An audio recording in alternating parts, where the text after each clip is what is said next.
Asseyez-vous vite, aujourd'hui je vais vous expliquer pourquoi les deux films Matrix sont les meilleurs jamais réalisés. Un troisième? Non, je crois pas. Tout commence avec un gars tout simple, Neo, qui apprend qu'il est l'élu. Non, attendez, je vais trop vite. Il apprend d'abord qu'il vit dans une simulation informatique appelée la Matrice. Pour se réveiller, il faut qu'il choisisse entre le bonbon bleu, qui va lui permettre de continuer de dormir, ou le bonbon rouge, qui va lui permettre de se réveiller dans un monde de merde. Et pour le goût? Non, parce que fraise c'est mon préféré, donc moi je sens bien le rouge. Pour faire avancer le scénario, il prend la pilule rouge et là il apprend la vérité sur notre monde. Dans un futur futuristique, l'homme a créé des machines solaires. Si bien que quand elles se sont rebellées, parce que bien sûr elles se sont rebellées, l'homme n'a eu qu'à générer des nuages gigantesques pour cacher le soleil et du coup bloquer leur source d'alimentation. Je vois aucun problème dans ce plan. Ça a marché, et les machines ont donc décidé de passer à une nouvelle source d'énergie, les humains, en nous transformant en piles, en nous mettant dans un état de sommeil perpétuel. Une pile vivante. Encore une fois, je vois pas ce qui pourrait tourner mal avec ce plan. Oh wait, le problème, c'est que des humains ont réussi à se réveiller, ils ont appris comment réveiller d'autres, et ensemble, ils ont créé une joyeuse cité souterraine qui s'appelle Sion. On en vient à la partie vraiment intéressante. Les humains ont réussi à créer des vaisseaux spatiaux.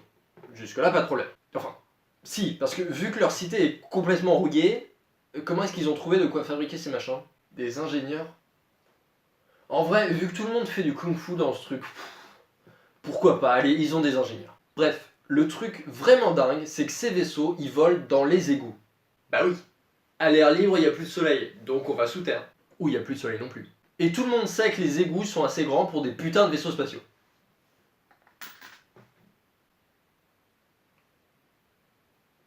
Passons rapidement sur le premier film. Utilisation du bullet time qui a suffi à rendre ce film culte. Faut dire que ça et le fait que tout le monde fasse du kung-fu, au bout d'un moment c'est classe. Dans chaque combat, il y a un mur qui explose. Pourquoi? Je sais pas, mais c'est la classe. Il y a de la trahison. Je vous dirai pas qui, mais il suffit de regarder sa barbe pour comprendre. Il y a des gens qui meurent, mais c'est pas grave, ils sont tous remplacés par la suite. Il y a des scènes de poursuite, même si le deuxième est quand même meilleur. Je veux dire, dans le deuxième, t'as une scène de poursuite où les premiers poursuivants, ils arrêtent vers le milieu, et il y a d'autres poursuivants qui interviennent, mais pas pour les mêmes raisons. Victor, arrête de parler avec ton camarade! À la fin du film, Neo meurt, revient à la vie, apprend qu'il a des super pouvoirs, ce qui fait bien de lui l'élu The One. Vous voulez pas faire une pause avant le deuxième? Non, parce que ça va vite se barrer en couille? Non? Continue? Ok. Déjà, Neo sert presque plus à rien. Vu qu'il est devenu super puissant, les scénaristes sont obligés de l'éloigner des moments importants pour garder un petit peu de tension. Ce qui est génial, c'est la manière dont ils s'y prennent. Avec des portes.